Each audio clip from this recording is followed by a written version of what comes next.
Realizing your own mortality, for me, just feels like a very powerful way to understand what really matters in life. Steve Jobs said it, Gary Vaynerchuk said it a lot. Really realizing that you are going to die someday, I think really helped me. It really, really helped me.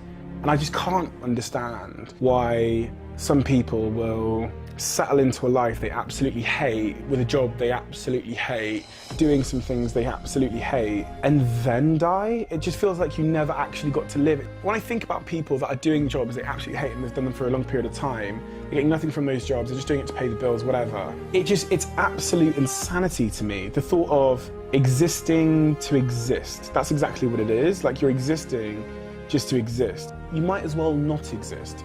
Just keeping it facts. What's your purpose then? To produce a life, to have babies, like, you know, and then hope that your babies get to live because you didn't? That's never made sense to me, why people would want, you know, we've all got this period of, you know, for let's say 50 years. I just want it to be everything. I want it to be terrifying. I want it to be fun. I want to see everything and do everything and have every experience, because after that, we're all going to the same hole in the ground.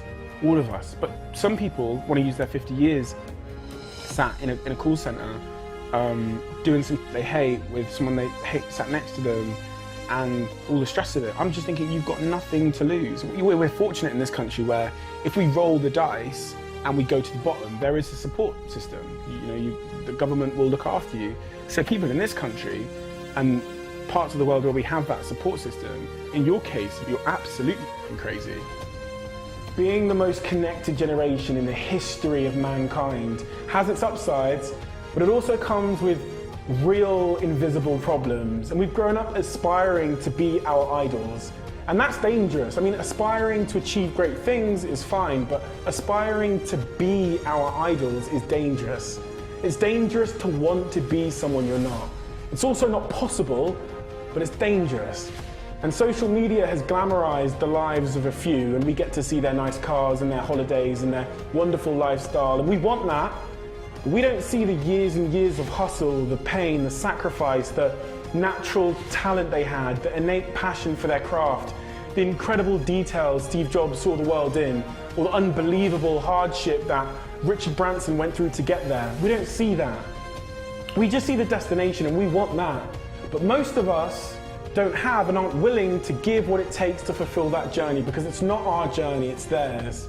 You're not passionate about typography or art or design, but you want to be Steve Jobs. You're not Steve Jobs, you're you. We are the generation that has confused admiration with aspiration, and we'll never find our own happiness until we accept that we can't have anyone else's life but our own.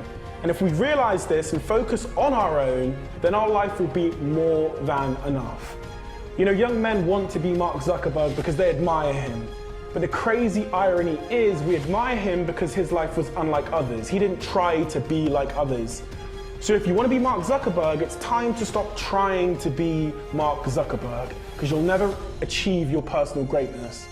Our idols did not follow in the footsteps of their heroes. There was no Bill Gates for Bill Gates to emulate. He had to carve out his own path to find his own greatness.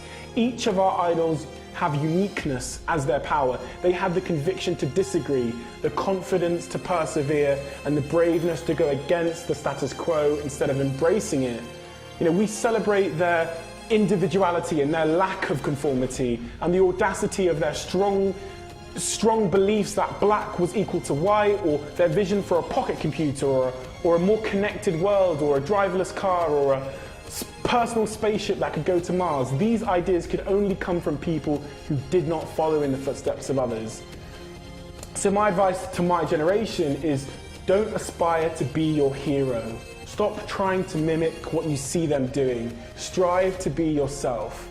Visionaries are not to be imitated, they are to be admired. Trying to be someone else is a surefire way of becoming nobody at all.